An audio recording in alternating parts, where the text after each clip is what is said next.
Hello students, welcome to the channel.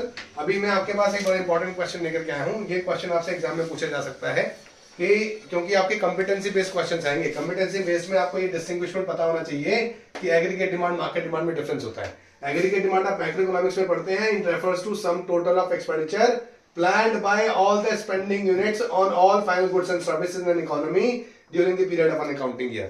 But when we talk about market demand, तो ये micro economics का concept है, ठीक है। In this we study it refers to quantities of a commodity that all the buyers of the commodity in the market are willing and able to buy at various possible prices at a point of time.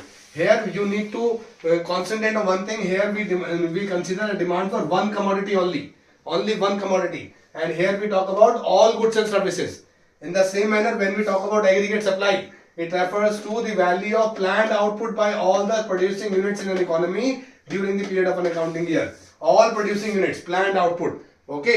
And when we talk about market supply, it refers to quantities of a commodity that all the sellers of the commodity in the market are willing and able to sell at various possible prices at a point of time. तो ये market demand and market supply are the concept which we study in micro economics and aggregate demand and aggregate supply we study in macro economics. Okay, ध्यान रखिएगा इस बात को। It is very important because competency based questions है, ठीक है। तो आप इसमें कंफ्यूज मत होइएगा, ध्यान से जवाब दीजिएगा पेपर के अंदर। Okay, all the best, bye bye.